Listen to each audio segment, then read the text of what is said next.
En el año 360 a.C. y a la edad de los 67 años, el filósofo griego Platón, discípulo de Sócrates y maestro de Aristóteles, decidió emprender la labor de escribir una obra que llegó a convertirse en la más importante de toda su producción filosófica. Se trata de sus diálogos Timeo y Critias, conocidos por contener la narración del gran enigma de la mítica Atlántida. La leyenda de una misteriosa isla gigantesca que se extendió por las aguas del Atlántico, en las lejanías inciertas de las fabulosas columnas de Hércules. Se trata de un texto que, a pesar de haber sido escudriñado meticulosamente por una cantidad infinita de perspectivas, posee una fuerza tan mágica y profunda que resulta curioso que todavía consiga inspirarnos fascinación, curiosidad y extrema necesidad por conocer, incluso anhelo y nostalgia inexplicables por estas tierras perdidas bajo el agua, como si nos faltase una parte de nosotros. Según los escritos, la leyenda habría sido entregada a Solón de Atenas, uno de los 7 sabios de Grecia, por cortesía de unos sacerdotes egipcios que le permitieron averiguar sobre los secretos ocultos grabados en sus templos. Solón le habría contado la leyenda al abuelo de Critias, y Critias se la habría compartido a Sócrates, Timeo y Hermócrates, siendo estos dos últimos un par de personajes casi míticos y misteriosos. Porque lo único que sabemos de todos ellos es lo que nos dicen los escritos del propio Platón. La historia del mito platónico nos relata que en tiempos remotos los antiguos dioses acordaron repartirse las tierras en su totalidad, procurando que no se suscitara ningún tipo de discordia o disputa entre ellos. Una vez que los límites y dominios fueron determinados, estas inteligencias que podían observar con absoluta claridad los terrenos desde lo alto, se asentaron en sus respectivos países y se consagraron a procurar el alimento y la educación a los seres humanos, quienes fueron vistos como hijos y como propiedad de estas supuestas divinidades. Considerando al ser humano como un animal dócil, estas criaturas celestes persuadieron a los mortales para dirigir y gobernar sus destinos. Neptuno, también conocido como Poseidón, fue correspondido con la Atlántida, y seleccionó la llanura más fértil y más bella de la mítica isla para situar a los hijos que había tenido con una mujer mortal. Este punto es interesante porque eso quiere decir que estas inteligencias no fueron las creadoras de la humanidad, sino que la tomaron como una propiedad, y se asentaron para convertirse en gobernantes de tierras habitadas. La Atlántida no habría sido la cuna de la humanidad. Resultan sugerentes las narraciones bíblicas sobre unas misteriosas criaturas conocidas como vigilantes, hijos de los Elohim, que en algún punto de la historia fueron expulsados de los cielos, se vieron seducidos por la belleza de las mujeres terrícolas y se aparearon con ellas, engendrando a los Nefilim. Un tipo de criatura humana pero de dimensiones gigantescas, quienes habrían sido extinguidos tras el diluvio enviado por Dios. En el campo de la mitología griega, Poseidón tuvo como padre a Cronos, el principal de la primera generación de titanes, descendientes divinos de Gea. Y por madre tuvo a una titánide llamada Rea, hermana y esposa de Cronos. ¿Será posible que este apareamiento entre familiares les permitiera prolongar la estirpe de criaturas gigantes y titánicas?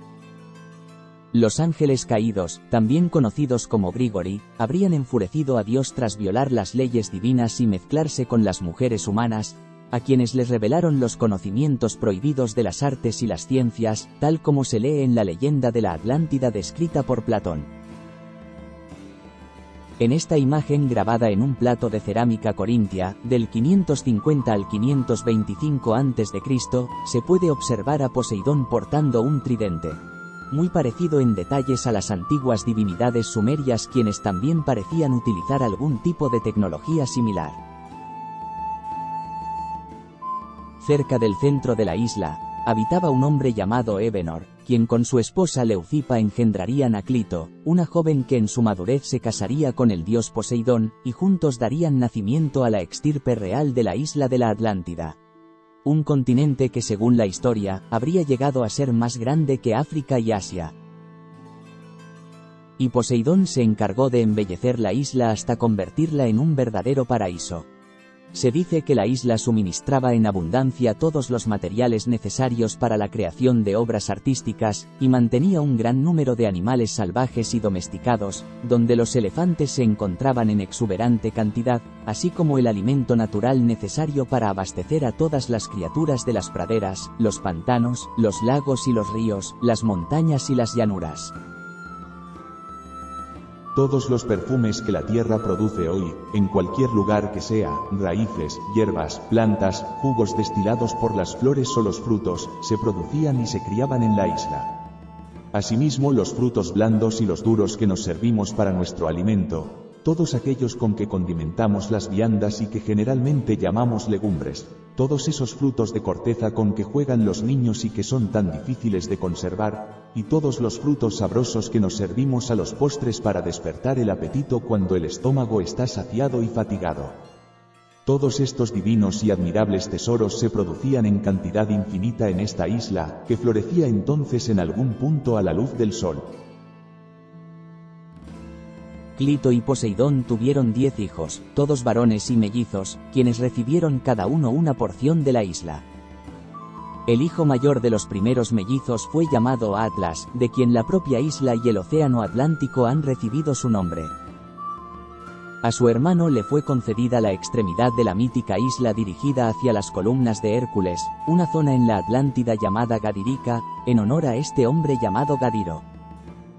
Y así le siguieron los restantes 4 pares de hermanos, a quienes también se les asignó un crecido número de seres humanos y una gran extensión de territorio.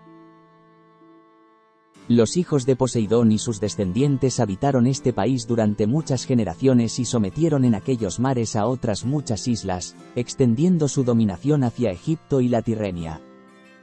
La riqueza que poseyeron estos reyes fue incalculable. La isla producía un sinfín de metales con los cuales construir sus templos, y entre todos ellos se encontraba el oricalco, un tipo de metal mitológico considerado uno de los elementos más valiosos después que el oro.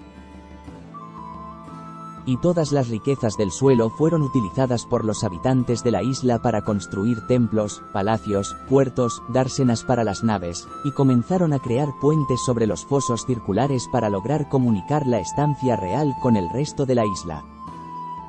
Lo interesante del relato es la gran cantidad de detalles y descripciones acerca de las medidas utilizadas por los atlantes en sus creaciones y construcciones. Justo en el centro de la isla se yergue el templo consagrado a Clito y al dios Poseidón, una construcción imponente rodeada de un muro realizado en oro, en donde las 10 provincias del imperio hacían su aparición para ofrecer las primicias de los frutos de sus tierras. Todo el exterior del templo estaba revestido en plata, a excepción de los extremos recubiertos de oro. En su interior, la bóveda realizada en marfil estaba adornada con oro, plata y oricalco, de la misma manera que los muros, las columnas y los pavimentos. La estatua más ilustre fue la de Poseidón, quien habría sido erigido sobre su carro, acompañado de 6 corceles alados y rodeado de 100 nereidas sentadas sobre delfines. Las colosales fuerzas militares de cada provincia reunidas contaban con caballos, carros de combate, soldados, guerreros equipados con piedras y lanzas, infantes con armamento pesado, arqueros, honderos y marinos para maniobrar en flotas compuestas de alrededor de 1200 naves tripuladas. En el reino de la Atlántida los reyes ejercían castigos, y ofrecían sacrificios de sangre de toro y fuego a Poseidón, cada vez que debía de dictarse un fallo en el cumplimiento de las leyes, las cuales estaban grabadas en una columna de oricalco en el templo del dios.